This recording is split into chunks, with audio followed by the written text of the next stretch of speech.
Today I'm going to be talking about Luffy's insane. His growth rate it's ridiculous, to be honest.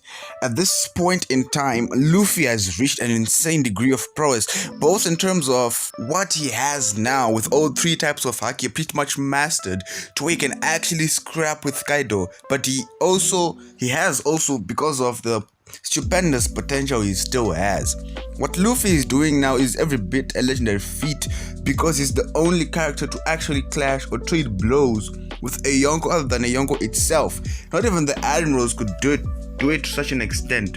And it is for this reason that this pretty much solidifies Blackbeard as his only rival, since none of the supernovas couldn't even begin to fathom doing what Luffy's doing, although there could be some inkling of potential from Kid, which we will have to wait and see what he does with the Big Mom.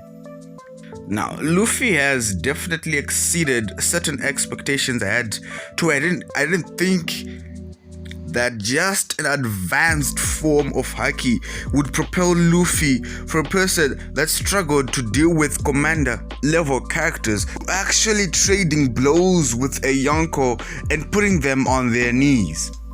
I'm going to be using base form Luffy to be exact, which is why I think for Luffy it is ridiculous, because what Luffy is doing now is a representation of a character that has supposedly mastered all types of haki and their applications, meaning this is showing the peak version of Luffy without a devil fruit. That is, if we don't get to see another form of advanced haki from Shanks, which I think makes sense, but the rate at which Luffy reached these heights is again astounding, because it has only been about 2 or 3 months, right? And Luffy went from barely commander level to straight up Yonko level. However, it is important to note how this growth in power has only been attributed to at least one aspect of Luffy's arsenal, or his prowess, which is willpower, his haki. Of course, you may say that his devil fruit has improved as well, because repetitive use of gear fourth and all these other techniques like gear third and the training in Udon.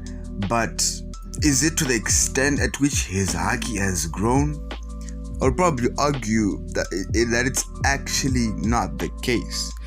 I think for Luffy this was possible because I mentioned in my last video about haki blooming. The rally training not only gave him a grasp of the basics of haki, but it gave Luffy aptitude for all the types of advanced haki.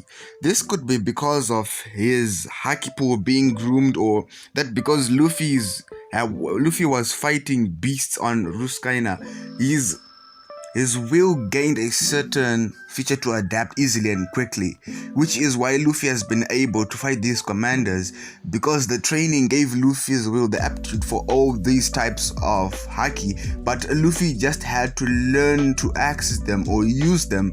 Hence, I think Rayleigh strategically taught Luffy haki in this manner, because it would probably take years with just training to get to Future Sight, Ryo and Conqueror's coating. But because the Rayleigh training made it so that haki blooming would be easier, but it could also be because of the nature of Luffy's will in general as well. This is probably the reason why some people thought Kid was going to be as monstrous, if not more monstrous, than Luffy, because he had been fighting in the New World, right? Even since the Marineford War, whilst Luffy was training.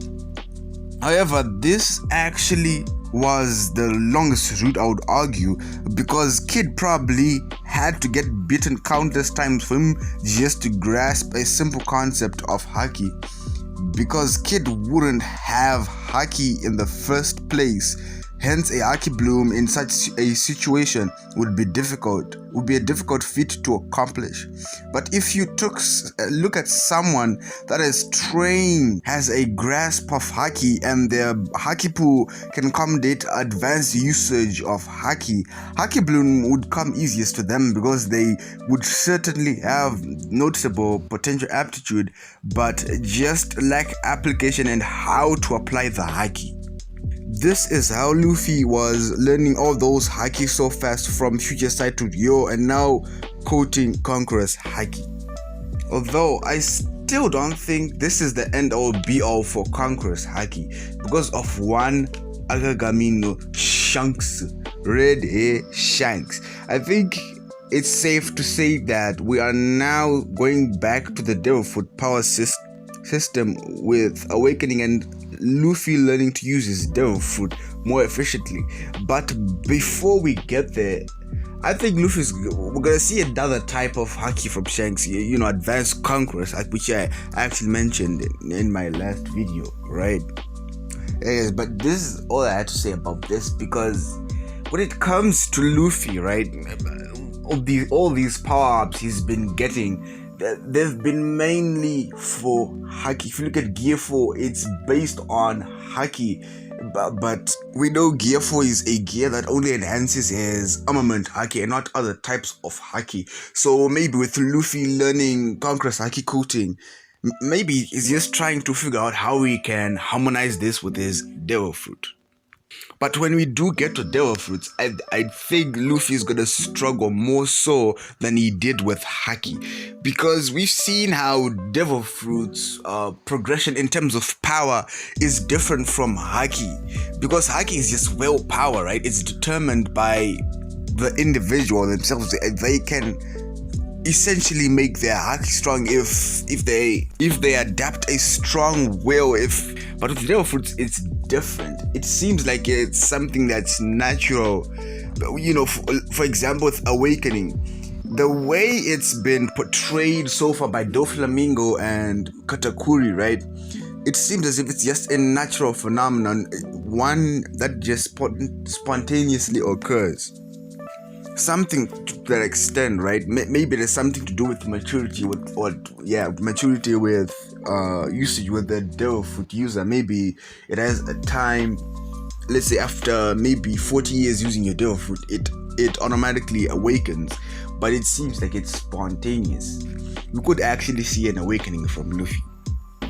But you see, all this just for Luffy is a lot, because looking at Luffy right now, he's probably scrapping with his. He is actually scrapping with his Yonko, right? And we know Whitebeard, well, not Whitebeard, but Roger, he was probably just using Haki to fight, right? And look at his prime. He's probably the strongest in the verse right now. But the fact that Luffy is that close to that, well, is not close, because of course he still has a few steps to go in terms of mastering his Haki, right? Then that Luffy would probably be equivalent to a prime Roger. He'd probably be scrapping with a Roger without his Devilfoot, but just with his Haki mastery on point. He would probably be equal to Roger. However, if you take Luffy's Devilfoot abilities into the mix, right? If he does learn how to properly incorporate, maybe he gets awakening, right? As I stated earlier, maybe Luffy would probably be at least twice as strong as Roger was in his prime, right?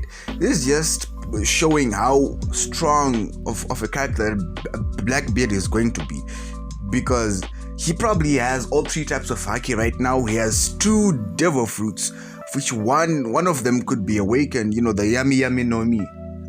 So this is probably showing us that this new generation, Luffy's generation, is going to be overwhelmingly stronger than the previous generation, which is the Rogers, the Whitebeards, and the Zebeks, right?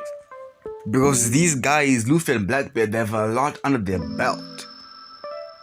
And Luffy is supposedly the prophesied Joy Boy. Alright guys, that's it for the video. If you like the video, leave a like, comment down below what are your thoughts. Where do you think Prime Luffy is going, end of series Luffy, where is he going to be standing at? Stronger than Roger, under Roger? Where do you think he's going to be? Yeah guys, and subscribe to my channel if you like the content. See you in the next video.